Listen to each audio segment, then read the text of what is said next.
All right, welcome back, guys. I wanted to make sure I got this out for your Saturday morning. We got a lot to cover here. A lot of coins, a lot of interesting stuff that we have seen come through eBay here in the last 24 hours that I wanted to personally share with you. You never know, you guys might actually have a few of these coins. Incredible. I mean, you would think that every week it'd be the same, but given the current market of varieties, errors, and various things within numismatics, there's so much variety, and that's what I love. This week, it's different. It feels a lot different than what it normally has been. So I can't wait to share this with you. So thank you guys for coming on board. As you guys know, this is your one-stop place to figure out how much some of these coins you've been finding out in circulation at coin shows and whatnot are going for on the secondary market. The good news is nothing's graded. We don't cover any graded coins. Keep that money in your pocket. Errors and varieties, they tend to sell for, for themselves because they're highly distinguishable and everybody knows that collects into them. They know exactly what they have. So we're going to take a look at these here in a moment. Quick little notification, whatnot, I saw on this platform along with eBay and everywhere else. And now's your chance to jump on board to one of the fastest growing live social media auction platforms today. They are growing at a huge rate. It's popular. Everybody loves it. And the community at large is also screaming very loudly of their content with the various selections that you can find. Lots of dealers, a lot of coins, and collectibles as a whole. You don't have to be into coins to participate in whatnot, because there's comic books, sports cards, and it's wide and deep and very, very awesome. So I go on every Friday night. I was actually live last night, generally 5 p.m. Pacific, 8 p.m. Eastern. Come check us out. We also talk shop. Even if you're not there to buy anything and you just want to, chat in the comments area, the live chat. I also respond to a lot of that as well. If you have a few questions that's been kind of lingering on your mind, that's a great place to kind of access me live. So if you haven't joined yet, I have my QR code right on the screen. You scan that, sign up under me. You get $15 off your first item if you choose to use it. Otherwise, if you didn't want to use the QR code, we also have the active links down below in the description box and also pinned in the comments section of this video. So without further ado, let's go ahead and jump into this list.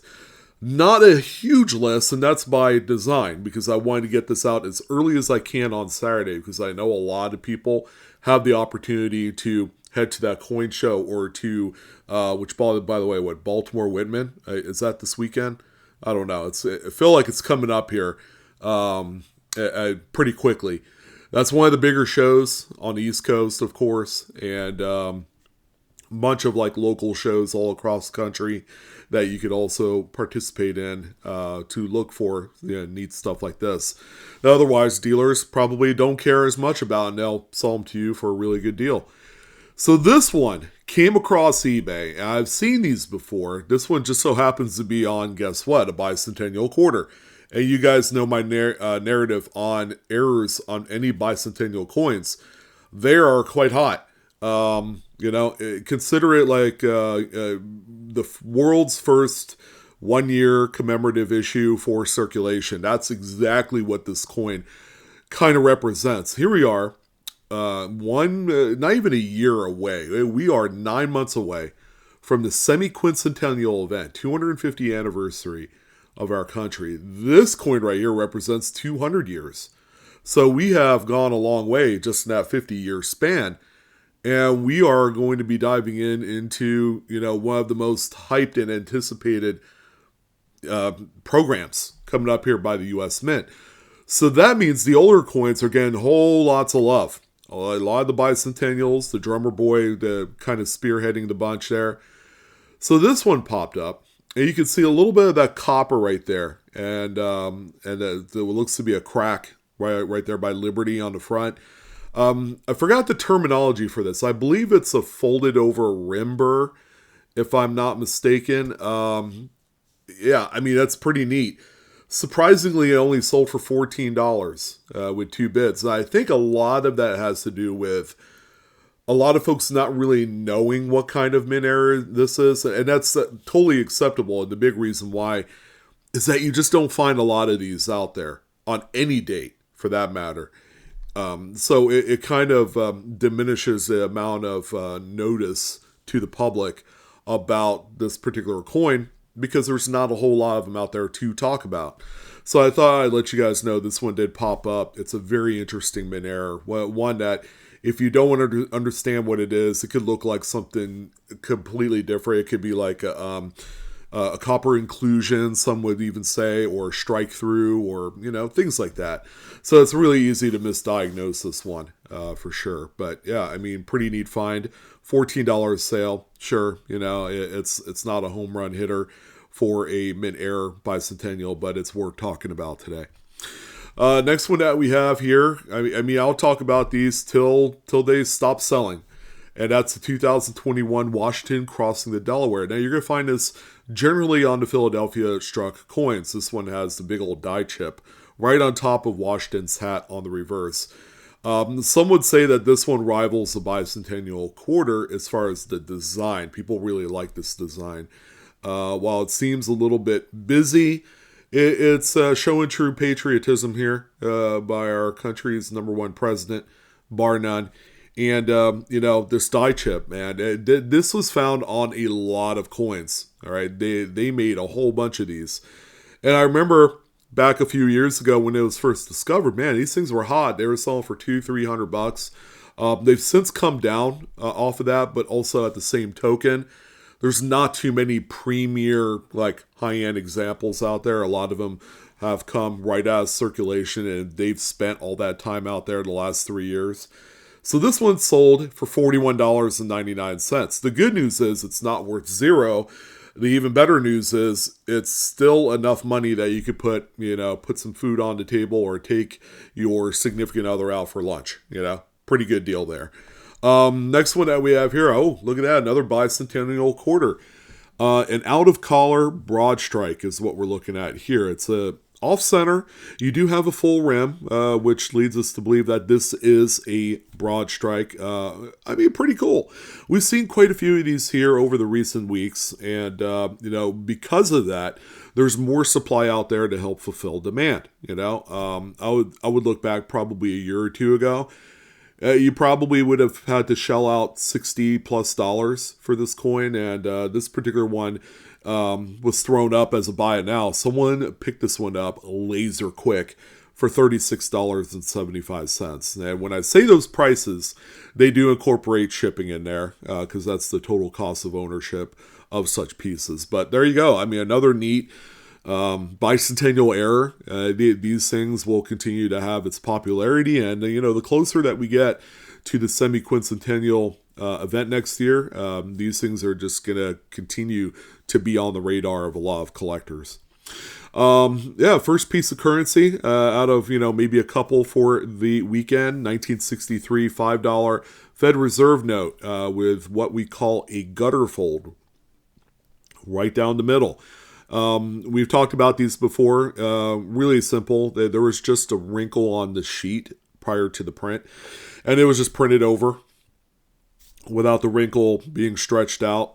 So if it's stretched out afterwards, post-production, then you're going to be met with a printless gutter area on the note.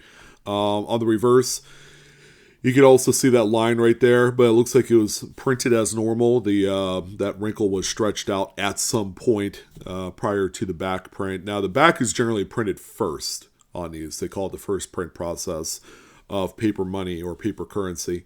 These are neat. This particular one sold for $84.98. I've seen them go a lot wilder, and I think a lot of that has to do with the amount of gutters that show up on one note. Anything more than one is better. Like rim clips. One is okay. You're going to get the bare minimum, but anything more than one clip on a coin And then you're going to be smiling all the way to the bank when you end up selling that thing for 20, 30 bucks. Next one that we have here. Now, note the condition of this coin, okay? It's a really nice kind of like gem 2023 Lincoln Shield Cent. Okay, I think we could all kind of agree that this one probably is a solid 64, 65 grade, all right, which I'm okay with. It's a relatively still newish date. Here we are 2 years later in 2025. This coin's still being talked about. I even talked about it in its own separate video about a week ago. Extra V variety that is currently recognized by all the grading companies. That's what this one is, as you could tell. Being found all across the eastern United States. So this one is, it was first found in greater quantities in New York and Pennsylvania.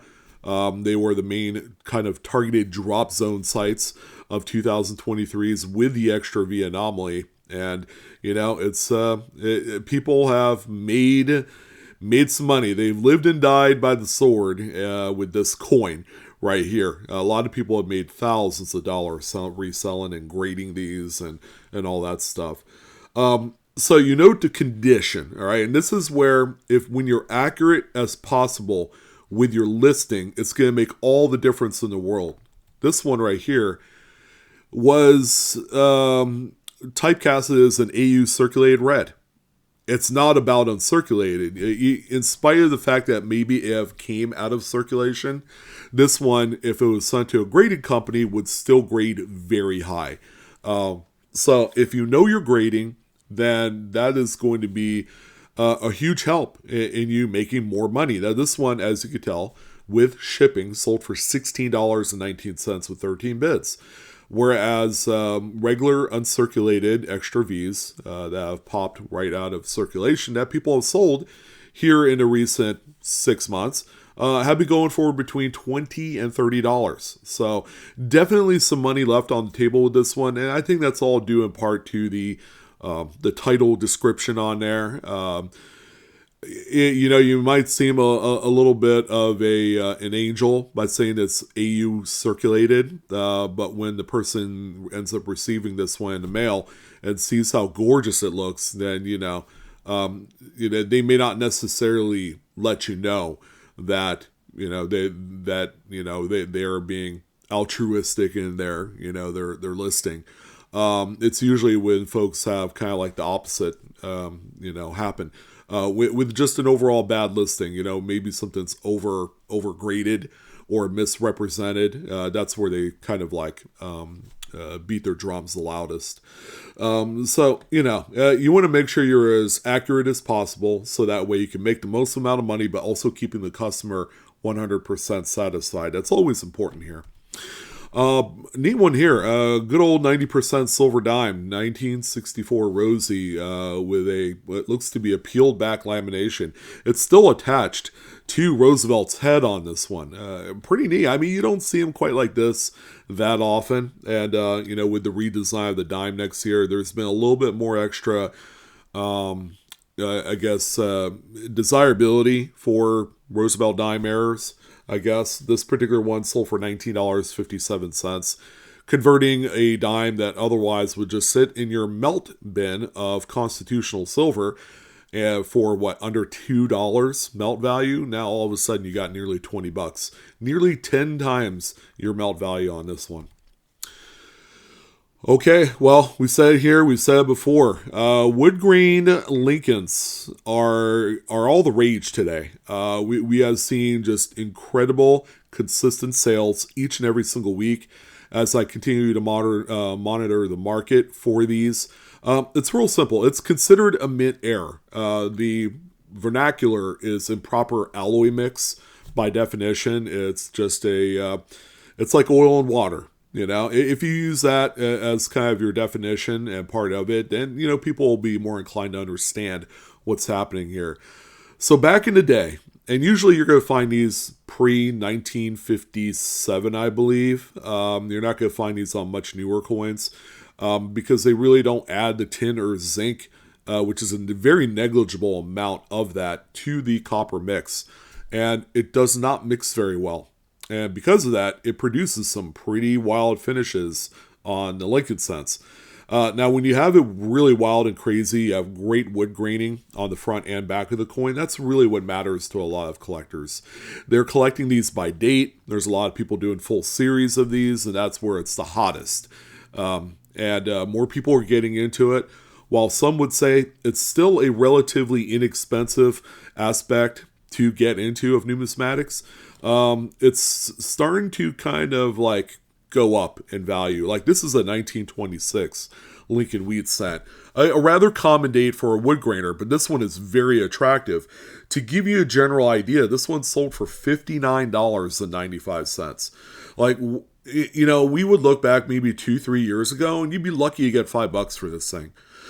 Because, you know, more people were interested in other things. Now, when the other things got too expensive, you know, there's always going to be this kind of like yearning to look for something else that's going to be affordable to collect into. And that's where woodies come into play here. Next one here from the same seller, 1930. While not like overly over the top, like the 26 we just looked at, this one is quite nice, you know, condition wise. It's like a good solid hardy XF40, maybe 45 on its best of days. But you have to appreciate kind of like the lighter wood graining, which looks kind of like a birch tree, even though it's not like white or anything.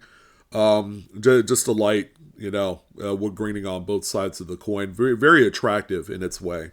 This one sold for $34.95. Again, that's not the typical. We go back a few years, and again, these were selling for a couple, $2 or $3, $4, $5 a piece. And then this bad boy from the same seller also popped up as well, 1941. This is actually a Mint-State Brown example. Some of you have asked me, well, what does a woody look like on like a BU coin? There you go. That's what it looks like. It has luster, and the zinc or tin mix is a lot brighter on this one. It's very cool, when you're able to find these on Mint-State coins. And they're even equally as attractive on some of the circulated ones we've looked at. But this one here is sold for $29.95. So you mean to tell me we had 3 common date Lincoln cents, all from the same seller? He probably found these in a wheat cent bag, to the tune of 4 to 5 cents a piece. And he had made well in excess of $100 altogether with these 3 coins. And that's because the market is screaming for more of these.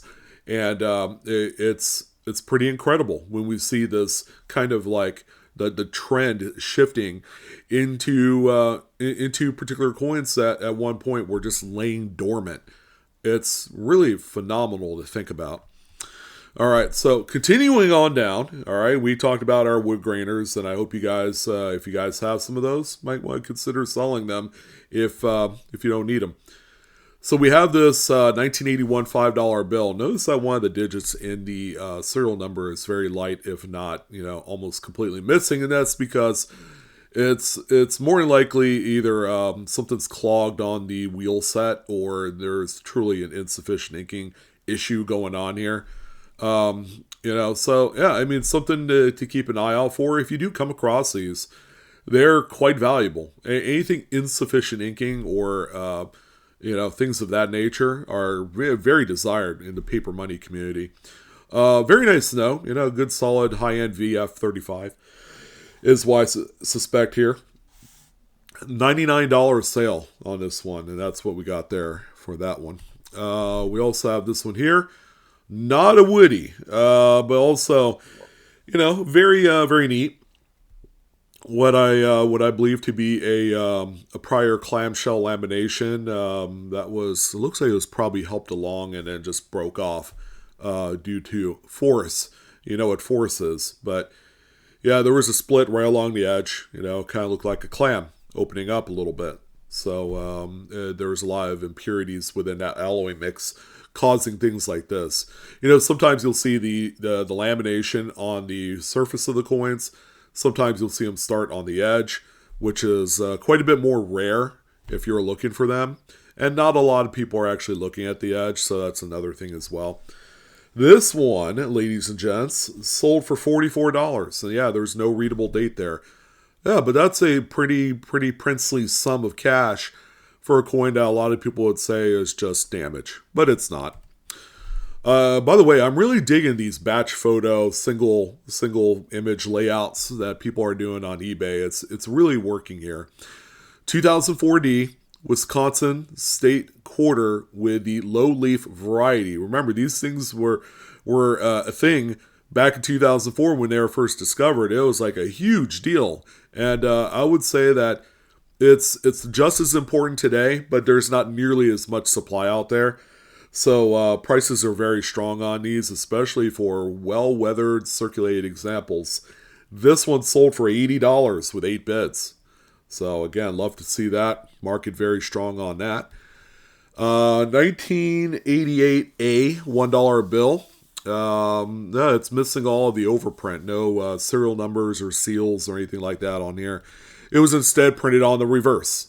So the sheet was upside down or backwards or whatever in that stack. And I just printed it right on the back. We've seen these before. It's a legit error. Pretty hard to duplicate if you wanted to because of the multi-layers of print on the reverse of this. So this one here, these are very expensive, as they should be. $236.75 with 36 bids. Keeping in mind, it's not in a graded holder. And it still commands what I feel like to be top of the mark, which keep that in mind. If you feel compelled to grade something, always know that even the higher end stuff that's worth hundreds of dollars will still command that, whether you have it in a plastic holder or not. Sometimes it's just better for those collectors. Another great batched image here, 1965 Washington Quarter. It looks to be a little bit kind of like misaligned eye if you looked at the actual coin, but when you look at the edge, you're going to notice kind of like a railroaded rim feature, and they call that a partial tilted collar. So the collar is what keeps the coin in check during the strike. Now, the collar can always malfunction. It can be tilted, a little bit, and when it strikes the coin, it'll do something like this to it, where the edge of the collar will impede onto the coin during the strike, creating this event that you see here. Unfortunately, these things haven't quite blown up in the error community. I think one day it'll have its day, but as far as like visually eye-appealing mint errors, this one is not quite up there, and because of that, prices are suppressed on this. This one, by the way, only sold for $5.99 with 4 bids. But when you look at the total picture here with these 4 images, it looks like it should be worth more, like $20-$30.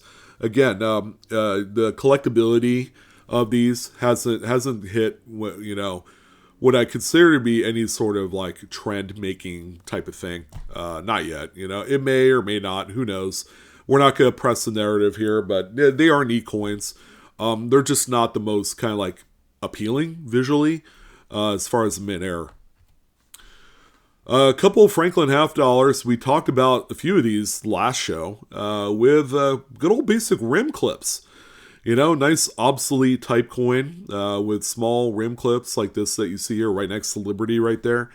While not like wildly huge or anything, something to definitely be on the lookout for in your 90% silver, stacks. And it doesn't matter, on what coin. It could be a Mercury dime, it could be a Washington quarter, anything silver.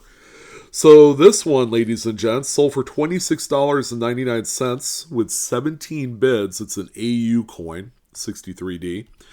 And the same seller has this 57, actually a BU example, but it doesn't have nearly as big of a rim clip on there. It's right under the word T in trust, if you look at the obverse. Each coin showing a little bit of Blakesley effect too, which is important to make sure that it's a legitimate error and not one that was manufactured or made in a garage, which is pretty easy to do if you were trying.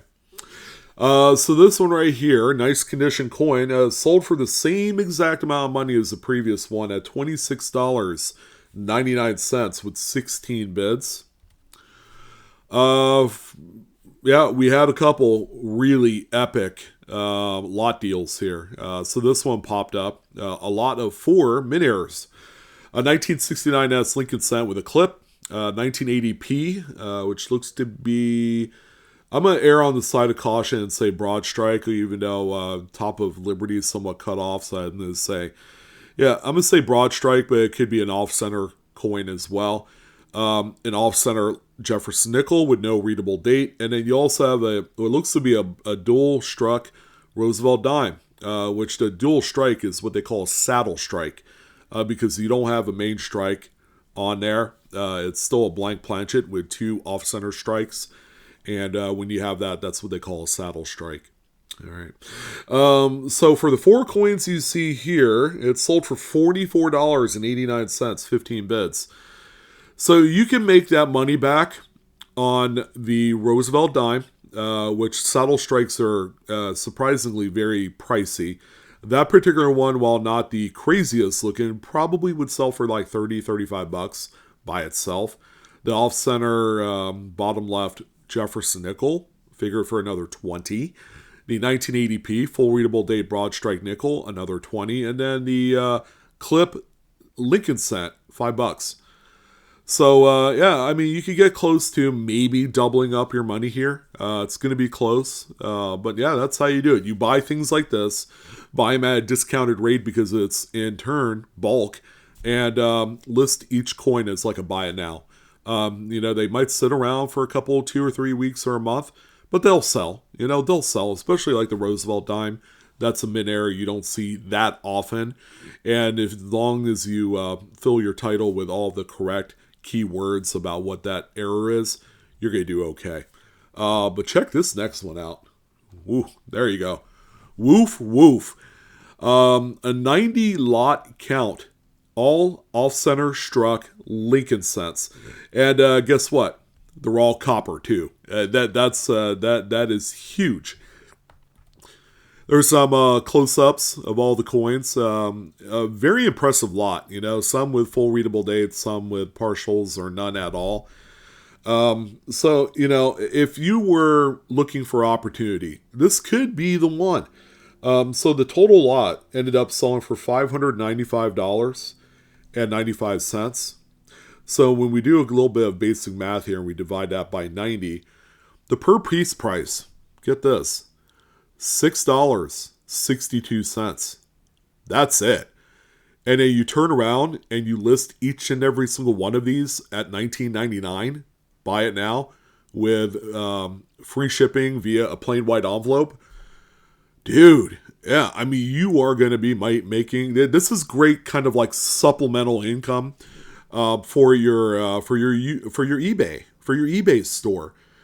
So this will help. You'll sell like a couple, like 3 or 4 of these a week, to go along with all the other sales, and you're gonna be like, man, I just made an extra $80 to $100 every single week, and there's 90 of them. So you're gonna have a lot of fun relisting these if that's your motivation. I'm sure that whoever bought this, that was gonna be exactly what was gonna happen. Was that it was going to be relisted, and some of these coins probably are going to end up, as far as like buy it nows of $24.99, $29.99. It really depends.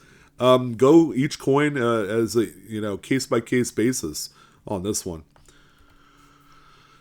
One of my favorites. Always want to kind of like gauge a trend on this 2017A $2 star note with the over inked top right star. And it's a nice crispy uncirculated note, but yeah, not the greatest pictures, a little bit pixelated. They probably could have done a little bit better with the imaging, but yeah, there you go, filled in star, something to be on the lookout for. There were people actually finding full straps of these back in the day, and they were just having their way with it. They were selling them one at a time, and the money's just too good on them right now. This one sold for $46, 19 bids. 40 to $50 seems to be the floor on these, and I would just keep an eye on them. I think they have more room to grow in the future. And if you're a collector, you want one of these, I'd say pick one up. I might actually do that myself. I keep seeing them go for sale, and before they get too wildly crazy expensive, got to be able to pick up one of the uncirculated pieces. And the last coin for the weekend. Oh my goodness, what a gorgeous piece here. A struck through die cap Lincoln cent with a very later progressed brockage on there. It was kind of basically almost smoothed out here. You can see some of the brockage of Liberty on there, which is really neat. But yeah, I mean, it's cool. There was actually a coin stuck to the die face, and it was striking up all these other coins. And, you know, an employee, if they didn't know any better, this was happening right under their watch, creating some of the neatest looking pieces because it's very well struck on one side and then a mush ball on the other side. So, I mean, very strong market for these. This one sold for $55.51, 13 bids. It's like the Cud die break market. Yeah, we didn't cover 8 Cuds, but you'd think, oh yeah, we didn't cover Cuds finally for once. That it wasn't going to be brought up in the conversation, but the market for die cap strikes are just as strong as Cuds. Very good. So that's going to go ahead and wrap things up on this one. Again, just to reiterate, information in this video is for educational use only, not financial advice. Please collect and or grade your coins responsibly. And that's it, guys. I'm your host, Sean, with Blue Ridge Silverhound. It was certainly a pleasure. You guys have a wonderful weekend. Best of luck in all of your hunts. I hope you guys find something that'll make you smile, crack a smile, enjoy the hobby, as we all do. All right, I'll see you guys later. Take care, and thank you again for watching.